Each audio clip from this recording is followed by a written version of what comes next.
Bonjour, et voilà, donc l'atelier numéro 10, c'était sur savoir reconnaître, identifier les situations de sous-traitance. Donc merci aux courageux qui se sont inscrits à l'atelier parce que, bon, pour faire une petite analogie, ça ressemble un peu à plonger dans le Vieux-Port sans masque et son tuba la nuit. Voilà, c'est pas très simple.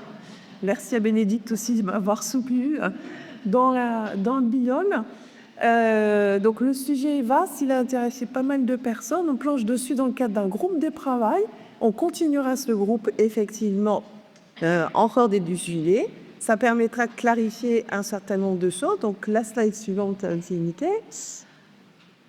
Voilà, donc on a réalisé l'atelier en 4 étapes. Une petite présentation de chacun des membres et surtout une question qu'on a enregistrée, relevée, pour savoir un peu quelles étaient les attentes autour de l'atelier.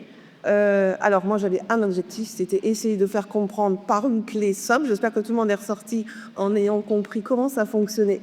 Qu'est-ce que c'était que la sous-traitance et comment on la reconnaissait d'un point de vue juridique.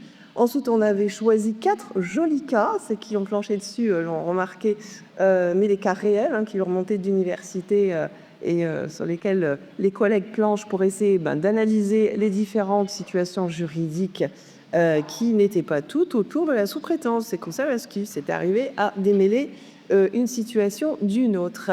Et ensuite, quand on a eu le temps, c'est passé très vite, on a essayé de restituer en commun un des cas. On aurait pu y rester beaucoup plus de temps, mais déjà cet objectif-là, s'il est atteint, je vais reconsidérer que je suis contente. Donc là, slide suivante. Donc du coup, on a essayé de définir ce qu'était la sous-traitance, qui part quand même d'une loi de 75. Entre-temps, il n'y a pas eu grand-chose d'autre au niveau de la formation continue, si ce n'est des lois contre la lutte pour la fraude et qui concernent le CPF. Je vais vous dire ça, vous n'êtes pas particulièrement à y voir plus clair.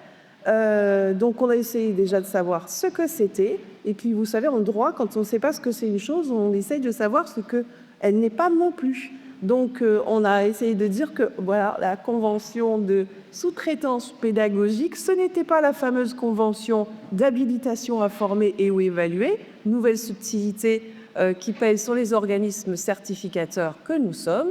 Ce n'est pas non plus une convention de prestation de service qui relève du Code civil et ce n'est pas non plus un tas d'autres choses. Par exemple, ce n'est pas non plus un contrat de travail. On pourrait continuer dans le temps. Et en revanche, une fois qu'on a qualifié juridiquement ce document, eh bien, il va falloir le mettre en œuvre. Et je vous garantis que ce n'est pas plus drôle non plus. Donc, en conclusion, voilà, j'ai tellement moment. Mais en effet, ma formation, c'est souvent un sous-traitant qui s'ignore et je pourtant est attention sur le fait qu'on n'est pas non plus hyper sûr que l'université soit vraiment autoritaire en fait à discuter. Donc le chantier est court.